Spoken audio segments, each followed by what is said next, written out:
ก็พูดโดยไม่พูด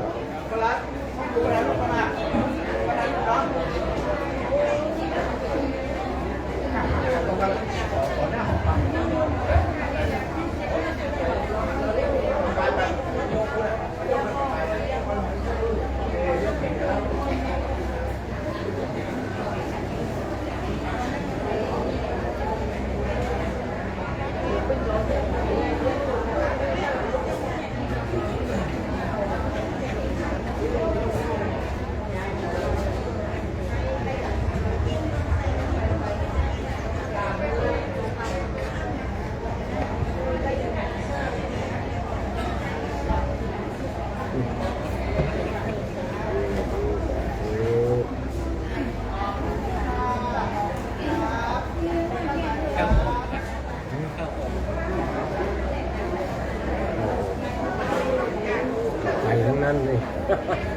ไก่ทั้งนั้นตอนนี้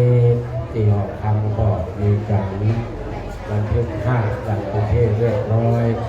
ก็ในสถานที่อยู่ทางบ้านในจองเนาะเสียงแล้วก็อยากมาร่วมงานปฏิบัติถวายเทียนที่หอคำพยานรายปีนี้ก็ได้จัดในวันนี้เด้อซึ่งก็มีการการตอนนั้นอาจจะมีการเปลี่ยนแปลงไปการความเหมาะสมก็ประมาณสัก9 นาทีนะหรือว่าจาก9 นาทีจะได้เรื่องการต่อพิธีต่อไปแล้วนะตอนนี้หลวงพ่อพระมหาเถระนุเทระเจ้าคณะพระสงฆ์พิการที่พระครูพระลูกนำมงคลได้ฝากราชนาก็กำลังทยอยเดินทางไปสู่ทางพยานได้แล้วตอนนี้ตั้งควัน100 ชีวิต100 ชีวิต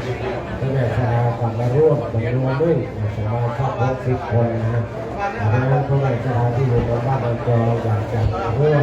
ทำบุญในการในวันนี้กับเรื่องของเรื่องได้แล้วก็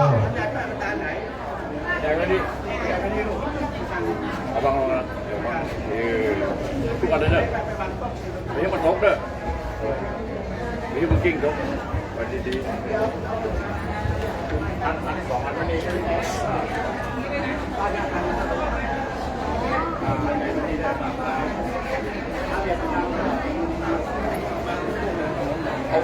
ไปที่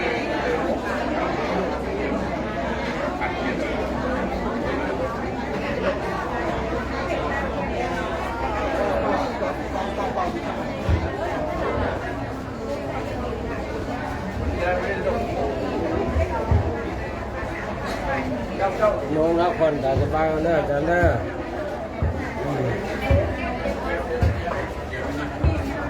น้องใหญ่ๆไว้นี้เอามีขาตั้งเนี่ยตั้งจะงามเนี่ยตั้งบนเนี่ย